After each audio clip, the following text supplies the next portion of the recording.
क्योंकि जो लीडर है वो क्या करता है, वो सबसे पहले, अब सबसे बड़ा प्रॉब्लम यहां क्या है और जो हमारा बेड़ा गर्क कर रहा है, फ्लाइट ऑफ कैपिटल। पैसा जा रहा है यहां से, डॉलर लोग खरीद रहे हैं, रुपए प्रेशर पे है, आईएमएफ को इन्होंने बुला लिया है। आईएमएफ का मतलब यह है कि अमीर अमीर और गरीब गरीब, जिधर भी आईएमएफ गया उसने मुल्क का बेड़ा गर्क किया और आपको गुलाम बना दिया, और कर्जे वैसे के वैसे रह जाएंगे, कर्जे चढ़ते जाएंगे हमेशा के लिए। पाकिस्तान और अभी भी गुलामी है, मजीद और गुलामी है। आज अगर आसिफ जरदारी, मैं बार बार कहता हूं, अपने पैसे वापस लेके आए, पाकिस्तान जितना भी इनका पैसा बाहर पड़ा है वापस लेके आए। उनका पैसा है भी खान साहब, ये बहुत ज्यादा हर बंदा ये कहता है कि उनका पैसा बाहर है, लेकिन उसका कोई सबूत नहीं है। सबूत एक सरे माल का सबूत है। को अदालत आसिफ जरदारी वापस मांग रहे हैं पैसे, पहले उन्होंने कहा हमारा नहीं है, अब उसकी वो पैसे वो बिक गया है, उसके पैसे अब वापस मांग रहे हैं, वो कई करोड़ रुपए में।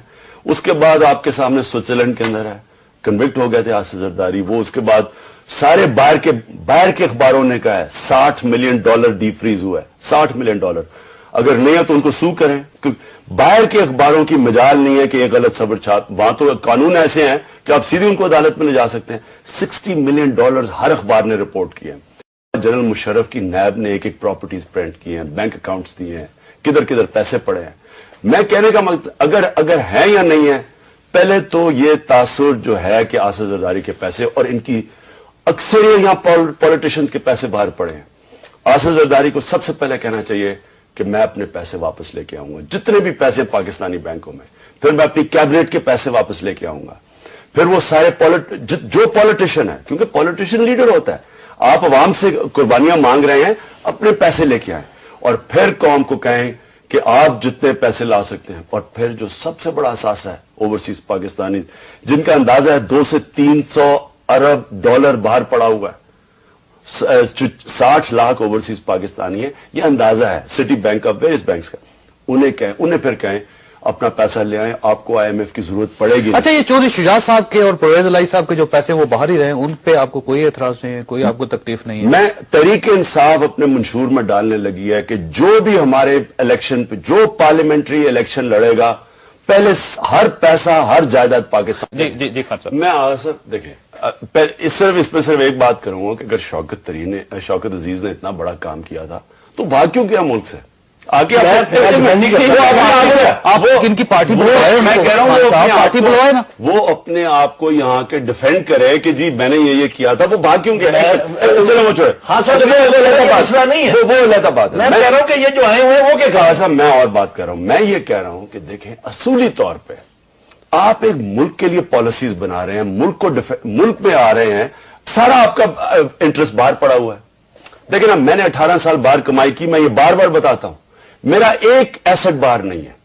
मेरा फ्लैट था लंदन में, वो मैंने बेचा, यहां घर बनाया, जितनी कमाई है सारी पाकिस्तान में लेके आया। और इससे क्या होगा कि मेरा इंटरेस्ट मैंने पाकिस्तान के साथ डूबना है।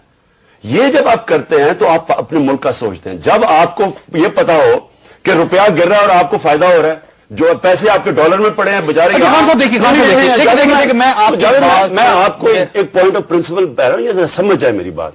देखिए, जब आपका जब रुपया गिरता है और आपकी लीडरशिप को फायदा हो रहा हो, मेरे पैसे बढ़ रहे हो और बेचारे कौम मर रहा हो, देखिए ना, आपका कॉन्फ्लिक्ट ऑफ इंटरेस्ट हो जाता है। आपका इंटरेस्ट अवाम के साथ नहीं है। ये बड़ा इंपॉर्टेंट पॉइंट है। इसलिए हम अपने मंशूर में डाल रहे हैं, किसी का जो पार्लियामेंट्री इलेक्शन लड़ेगा, असासे सारे पाकिस्तान। खान साहब, आप बार बार बताता हूं, मेरा एक एसेट बाहर नहीं है। मेरा फ्लैट था लंदन में, वो मैंने बेचा, यहां घर बनाया, जितनी कमाई है सारी पाकिस्तान में लेके आया। और इससे क्या होगा कि मेरा इंटरेस्ट मैंने पाकिस्तान के साथ डूबना है। और इससे क्या होगा कि मेरा इंटरेस्ट मैंने पाकिस्तान के साथ डूबना है। ये जब आप करते हैं तो आप अपने मुल्क का सोचते हैं। जब आप जावेद, मैं दूसरी बात बताऊं, मुझे ये बताया, अल्ताफ हुसैन लंदन में बैठा हुआ है, 40 मेंबर सेक्रेटेरिएट चला रहा है वहां। कौन सी बिजनेस है जनाब? 40 मेंबर सेक्रेटेरिएट है उसका, उसकी जो प्रॉपर्टीज है, किधर से पैसा आ रहा है? या पाकिस्तान से पैसा जा रहा है? देखिए, पाकिस्तान से बाहर जा रहा है ना। डॉलर का क्राइसिस क्यों आया हुआ है? क्योंकि रुपए क्यों डॉलर कम है, क्योंकि हम डॉलर खरीद के बाहर भेज रहे हैं ना। तो आगा साहब की तरफ जाऊंगा। मैं जरदारी साहब से पूछता हूं कि उनकी कौन सी बिजनेस है, उनकी जो बाहर प्रॉपर्टीज पड़ी हुई हैं, سرے مالا کون سی بات بزنس کی ہے؟ اس کا مطلب پاکستان سے پیسہ باہر گیا ہے. اس ملک کو چلا کون رہا ہے؟ 18 گھنٹے 14 گھنٹے آپ کا مزدور کام کر کے یہاں پاکستان بھیج رہا ہے, 6 ارب روپے کی ریمیٹنس بھیج رہا ہے, اور یہاں آپ کے صاحب اقتدار ملک لوٹ کے تو پیسہ باہر بھیج رہے ہیں, اور پھر کہہ رہے جی ہم ملک کو قیادت دے رہے ہیں. جب کرائسس آیا تو IMF کو بلا لیا, IMF نے اور غریب کو کچل کے رکھ دینا ہے. یہ کون سی قیادت ہے؟ اگر IMF نہیں آنا ہے تو وہ تو کوئی بھی کر سکتا ہے. بالکل ٹھیک. آپ کا 1 روپیہ جب گرتا ہے نا ڈالر پہ تو 45 ارب روپے کے قرضے بڑھ جاتے ہیں جو یہ غریب قوم اپنے خون سے دے گی. 1 روپیہ جب گرتا ہے تو جو یہ ہمارا روپیہ گر رہا ہے یہ قرضے بڑھتے جا رہے ہیں, ہم تو دلدل میں پھنس رہے ہیں. اس وقت یہ ایمرجنسی, بلکہ یہاں لیڈرشپ ہوتی تو ایمرجنسی میجرز لیتی. پہلے تو اپنے سارے خرچے کام کرتی ہے, اتنے بڑے محلوں سے باہر نکلتی ہے, governor house, prime minister house, یہ سارے ختم کر کے سادگی پہلے اختیار کرتے. پارلیمنٹ کی تنخواہ کی بات نہیں کر رہا, میں یہ بات کر رہا ہوں کہ جو آپ ان کے سارے ٹیکس ریٹرنز تو دیکھیں, آپ کے جو صاحب اقتدار لوگ ہیں ان کے ٹیکس ریٹرنز ضرور دیکھیں جو میں نے دیکھے ہوئے ہیں. جتنا ان کے پاس جائیدادیں اور پیسہ ہے, اور جن دنوں میں ویلتھ ٹیکس لگتا تھا, اور جو ان کی جائیدادیں ان کے ٹیکس دیکھیں انہوں نے کتنا دیا. آپ صرف اپنی ٹیکس دے دیں پورے جو ان کے جائز ٹیکس ہیں, ٹیکس نہ بچائیں اور عوام سے ٹیکس اکٹھے کر لیں, تب بھی آپ کا فسکل ڈیفیسٹ ہو جائے.